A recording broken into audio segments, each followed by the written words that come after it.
দাদা গলি নিয়ে বসে সকাল সকাল কি করছে? এই তো হয়ে গেছে। এইবারে আজকে পরীক্ষা দিতে যেতে হবে না। যাই গিয়ে রাখিকে ডেকে নি।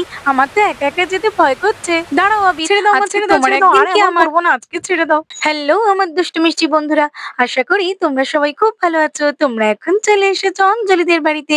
অঞ্জলিদের বাড়িতে সকালবেলা সকলে তো ঘুমিয়ে আছে। তো চলো তাহলে এবার দেখে নিই আজকের কি হয়।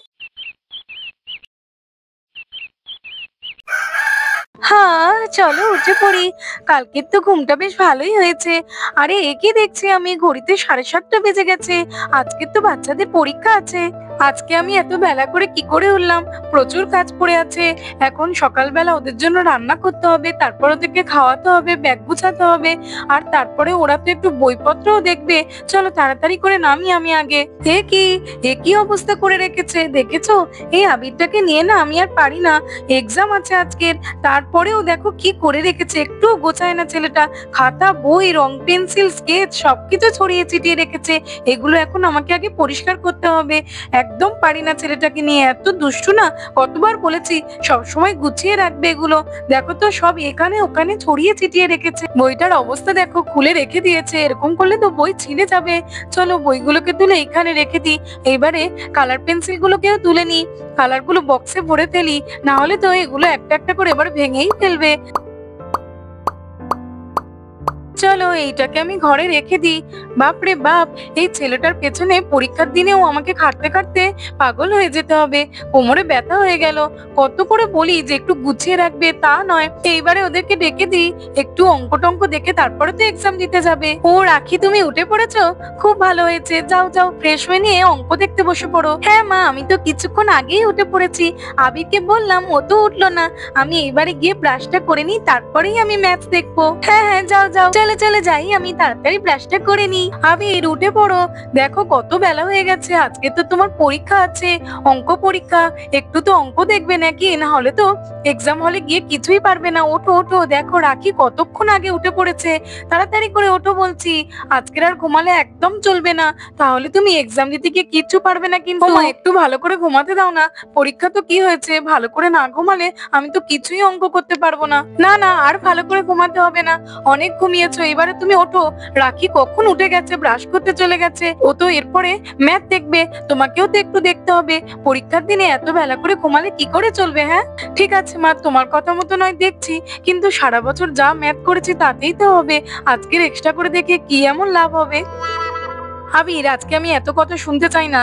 একবার বলেছি না, যাও গিয়ে ফ্রেশ হয়ে ম্যাথ দেখো, তাহলে সেটাই করবে। যাও বলছি। ঠিক আছে মা, যাচ্ছি। আবিরের ওই বই খাতা পেন্সিল তুলতে তুলতে আর ওর পেছনে বকতে বকতে তো অনেকটা দেরি হয়ে গেল। যাই গিয়ে এবারে ওদের ব্যাগটা গুছিয়ে দিই। আজকে তো ওদের পরীক্ষা, ওরা ফ্রেশ হয়ে পড়তে বসুক, আর ওদের ব্যাগটা আমি গুছিয়ে দিই। পেন পেন্সিল খাতা জলের বোতল। যাই যাই। এই তো আবির আর রাখির ব্যাগ নিয়ে নিয়েছি। রাখি তো তবু গোছাতে পারবে, কিন্তু আবির পেন পেন্সিল নিয়ে যেতে ভুলে যাবে, আর বলবে যে এক্সামে কিছুই লিখতে পারিনি। হ্যাঁ, আমার থেকে আগে ব্রাশ করতে গেছে, কি হলো? হ্যাঁ, আমার সঙ্গে পারবি নাকি? আমি তো আগে ব্রাশ করে চলে এসেছি। এইবারে কি করি? মা তো বই দেখতে বলেছে।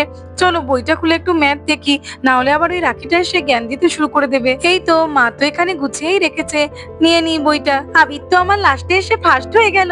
যাই আমিও গিয়ে এবারে বসে ম্যাথ দেখি, না হলে মা খুব বকা দেবে। আরে কি, এটা নিয়ে বসে পড়লাম, এটা তো অঙ্ক বই নয়। এই আবির, তোর ওই পাশ থেকে একটু অঙ্ক বইটা দে না রে। কেন রে? হ্যাঁ, আমি এখন দিতে পারবো না, টাইম লাগে গা। এই তুই কি বলছিস এই সব? আমি তো মাথা মুন্ডু কিছুই বুঝতে পারছি না। অঙ্ক পরীক্ষার দিন কি তোর মাথাটাই খারাপ হয়ে গেল? হি হি হি। না রে, আমার মাথা তো খারাপ হয়নি, হলে তোর হয়েছে। বলছি আমি যে টাইম লাগে গা। উফ বাবা, এই সারাক্ষণ রিলস দেখে দেখে না আবিরটার কথা কিছুই বোঝা যায় না। ঠিক আছে ঠিক আছে, তোকে দিতে হবে না বাবু, আমি গিয়ে নিয়ে আসছি। হ্যাঁ হ্যাঁ যা, তুই গিয়ে নিয়ে নে। ও এইবারে বুঝতে পেরেছি কি বলছিল, টাইম লাগেগা মানে টাইম লাগেগা। বাপরে বাপ, কি সব বলে। 2 + 2 4, 32 ডিভাইডেড 2 16, 64 ডিভাইডেড 8, 8 একে 8, 8 দুগুণে 16, 8 8 64 64 8। হ্যাঁ, এইবারে 16 নামটাটা একবার মনে করিনি। 16 একে 16, 16 দুগুণে 32। আবির, কি ব্যাপার রে? তুই আজকের দিনেও ম্যাথ না দেখে বইয়ে ছবি দেখছিস? আজকের অন্তত একটু পড়ে নে। কি হলো, আমার কথা তুই শুনতে পাচ্ছিস না? রাখি, তুই পড়ছিস পড় না, তুই আমার পেছনে কেন লাগতে আসছিস? হ্যাঁ, ঠিক আছে ঠিক আছে, আমি তোকে আর কিছুই বলবো না, তোর যা ইচ্ছা হয় তুই তাই কর। দূর বাবা, বসে বসে আর অঙ্ক দেখতে ভালোই লাগছে না, যাই মার কাছে গিয়ে কটা অঙ্ক জিজ্ঞেস করি। ও মামা, তুমি কি ব্যাগ গুছাচ্ছ? হ্যাঁ হ্যাঁ আবির, আমি তো তোমার আর রাখির ব্যাগটা গুছিয়ে রাখছি। তুমি এখানে কি করছো? ও মা, আমি কটা ম্যাথ পারিনি সেটাই তোমাকে জিজ্ঞেস করতে এলাম। আচ্ছা আচ্ছা, কি পারোনি তাড়াতাড়ি বলো না, আমি বলে দিচ্ছি। হ্যাঁ হ্যাঁ মা, এটা একটু বলে দাও তো যে 9 আর 7 গুণ করলে কত হয়? 9 আর 7 গুণ করলে ওটা তো 63 হয়, 63। আচ্ছা মা, ঠিক আছে। এইবার এটা বলে দাও তো যে 2 আর 2 যোগ করলে 8 হয় নাকি 14 হয়? 8 14 এসব কি বলছো আবির? এটা তো একটা সিম্পল যোগ, 2 আর 2 যোগ করলে 4 হবে। আচ্ছা আচ্ছা মা, ঠিক আছে, এইটুকুই জানার ছিল মা। ঠিক আছে, থ্যাংক ইউ, এইবারে আমি চলে যাই। হ্যাঁ হ্যাঁ ঠিক আছে, যাও গিয়ে আবার পড়তে বসো। আরে এ কি, ঘড়িতে তো দেখছি 10টা বেজে গেছে, আমাদের তো 11টা থেকে পরীক্ষা। মা মনে হয় কাজ করতে করতে ভুলে গেছে। যাই যাই, আমি তাড়াতাড়ি করে গিয়ে স্নানটা করে ড্রেসটা পরে নিই। এই তো দুজনের ব্যাগ তো আমি ভালো করেই গুছিয়ে দিয়েছি, pen pencil eraser exam board. চলো এইবারে আমি রান্নাঘরের দিকে যাই। আইডিয়া, আরে এতক্ষণ কেন এই আইডিয়াটা আমার মাথায় আসেনি? রাখির ঘড়ি দেখা দেখেই তো এলো। হ্যাঁ, ঘড়িটার টাইমটা পিছিয়ে দিই, তাহলে খুব ভালো হবে। তাহলে ঠিক টাইমে আমরা পরীক্ষায় দিতে যেতে পারবো না, আর আমাকে আজকের ম্যাথ এক্সাম দিতেও হবে না। হ্যাঁ, আর এর জন্য তো আমাদের কোনো দোষই হবে না। আমি কি বা করেছি কেউ তো জানতেই পারবে না। মা ভাববে যে ঘড়িটার সমস্যার জন্য আজকের আমরা পরীক্ষা দিতে পারলাম না। হে হে, এই তো আমি টুলের ওপরে উঠে পড়েছি। এইবারে ঘড়িটাকে পেরে নিয়ে তারপরে টাইমটা চেঞ্জ করে দেব। এই তো ঘড়িটা পেরে নিয়েছি আমি। এইবারে ঘড়ি কাঁটাটাকে ঘুরিয়ে ঘুরিয়ে 8:30 করে দেব। চলো চলো, এইবারে তো মা আমাকে টাইমে পরীক্ষা দিতে নিয়ে যেতেই পারবে না। কি মজা কি মজা। আলে দাদা, এটা কি করতে ঘড়ি নিয়ে? হ্যাঁ, কিছুই তো বুঝতে পারছি না। আজকে তো দাদার ম্যাথ এক্সাম, তা ঘড়ি নিয়ে কি করতে?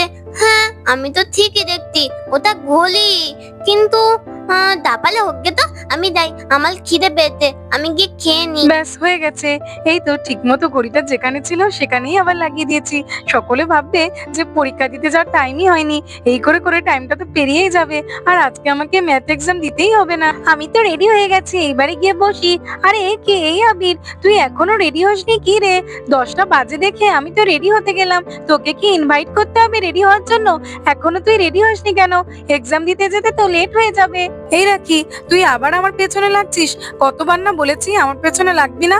সবে তো 8:30 বাজে, তুই রেডি হয়েছিস বলে কি আমাকেও রেডি হতে হবে? কি বলছিস তুই 8:30? আরে এ কি, তাই তো 8:30ই তো বাজে। এটা কি করে সম্ভব? আমি তো তখন দেখলাম যে 10টা বাজে। এ কি, তাহলে কি এই অঙ্ক পরীক্ষার জন্য আমার মাথাটাই খারাপ হয়ে গেল? হ্যাঁ, বলেছিলাম না রাখি, তুই যতই ম্যাথসে ভালো হ, কিন্তু আমার বুদ্ধির কাছে তোকে হার মানতেই হবে। দেখ কেমন মজা। মাকেই ডেকে জিজ্ঞেস করি, মা, ও মা শোনো না, ও মা তাড়াতাড়ি করে শোনো একটু। কি হয়েছে রাখি, ডাকছো কেন? আমার তো এখানে কাজ আছে। ও মা তুমি শোনো না একটু তাড়াতাড়ি, খুব দরকার। আচ্ছা আচ্ছা ঠিক আছে, কি হয়েছে বলো, কি ব্যাপার? ডাকছিলে কেন তুমি? ও মা তুমি দেখো, ঘড়িতে না এখন 8:30 বাজে। আমি 10টা বাজে দেখে রেডি হতে গেলাম, আর এসে দেখছি যে 8:30 বাজে। এটা কি করে হয় মা? আরে তাই তো, আমি তো আজকে 7:30টায় উঠেছি, তারপর থেকে তো অনেকটা সময় পেরিয়ে গেছে, এখন সবে 8:30। এটা কি করে সম্ভব? কিছুই তো বুঝতে পারছি না। আর ঘড়িটা তো খারাপও হয়নি, ঠিকই তো চলছে। ও মা ঠিক আছে, আমি বরং রাস্তার দিক থেকে একটু দেখে আসি যদি কেউ যায়। হ্যাঁ হ্যাঁ রাখি, যাও যাও, দেখি গিয়ে রাস্তার দিকে আমার কোনো ফ্রেন্ড স্কুলে যাচ্ছে কিনা, তাহলে তো বোঝাই যাবে যে কি হয়েছে। আরে আরে কি বৃষ্টি শুরু হয়ে গেল, দেখেছো? সব ভিজে যাচ্ছে। দেখতে হবে না, তাড়াতাড়ি ঘরে ঢুকে এসো। দেখো বৃষ্টি শুরু হয়েছে, ভিজে যাবে তুমি। কি হবে মা, বৃষ্টির জন্য তো দেখতেও পারলাম না যে কেউ স্কুলে যাচ্ছে নাকি। কি হবে এখন বলো তো? দেখেছো হঠাৎ করে কেমন জোরে বৃষ্টি শুরু হয়ে গেল। মা ভাগ্যিস ছাতাটা ব্যাগের মধ্যে দিয়েছিল, নইলে তো সব ভিজে যেতাম, আর ভিজে ভিজেই পরীক্ষা দিতে হতো। ওরে বাবা রে, কি জোরে জোরে বাজ পড়ছে, আমার তো খুব ভয় করছে। যাই যাই, রাখিদের বাড়ি থেকে রাখি আর আবিরকে ডেকে নিয়ে যাই, তাহলে ওরা গেলে আমার তো আর এতটা ভয় করবে না। যাই রাখি, তুই স্কুলে যাবি না? এই রাখি, আজকে তো এক্সাম আছে, টাইম হয়ে গেছে। চলো চলো, ভিজে তো ছাতাটা এখানে রেখে দিই। তোরা স্কুলে যাবি না? এখনো এখানে বসে আছিস, আর আবির তো রেডি হয়নি। এই অপু, তার মানে 10টা বেজে গেছে বল? আরে কি বলছিস 10টা বাজে? এখন তো 10টা 40 হয়ে গেছে। ও দেখেছো মা, আমি তো তার মানে ঠিকই দেখেছি। রেখেছিলাম। হ্যাঁ, ঘড়িটারই কোনো প্রবলেম হয়েছে। জানিস তো অপু, আমাদের ঘড়িতে না এখন 8:30 বাজে, ওই জন্যই তো আমি বসে আছি। আচ্ছা ঠিক আছে, এত কথা বলে আর লাভ নেই। ঘড়িটারই কোনো সমস্যা বোঝা গেছে যখন, তাহলে ভালোই হয়েছে।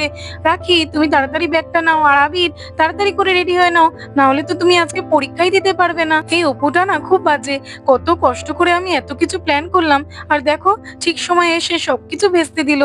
হ্যাঁ, আমাকে এবারে এক্সাম দিতে যেতে হবে। আমি তো জানি কি করলে তো হয়েছে, আমি খুব ভালো করে জানি। কি জানো তুমি ঈশা? কিসের ব্যাপারে বলছো? আমি তো কিছুই বুঝতে পারছি না। ঈশা এসব কি বলছে? ও কি তাহলে কিছু দেখেছিল? এ বাবা, মা জানতে পারলে তো খুবই বকবে আমায়। এই ঈশা, বল না তাড়াতাড়ি কি বলছিস? আমি এবারে বুঝতে পেরেছি জানো, আমি দূর থেকে দেখছিলাম যে আবির দাদা ঘড়িটা নিয়ে কি তো করছিল, ঘড়ির টাইম চেঞ্জ করে দিয়েছে মনে কি হয়। বললে তুমি ঈশা? তার মানে এই সমস্ত কিছু আবিরের কাণ্ড? দাঁড়াও আবির, আজকের আমার হাত থেকে তোমাকে আর কেউ রক্ষা করতে পারবে না। আজকে তোমারই একদিন কি আমারই। পরীক্ষা দিতে যাওয়ার নাম নেই, উল্টো পাল্টা কাজ করা। হ্যাঁ, ঘড়ির টাইম পিছিয়ে দেওয়া। দাঁড়াও, এই সমস্ত বুদ্ধি কোথা থেকে আসে? হ্যাঁ? অঙ্কে তো নাম্বার ভালো পাও না।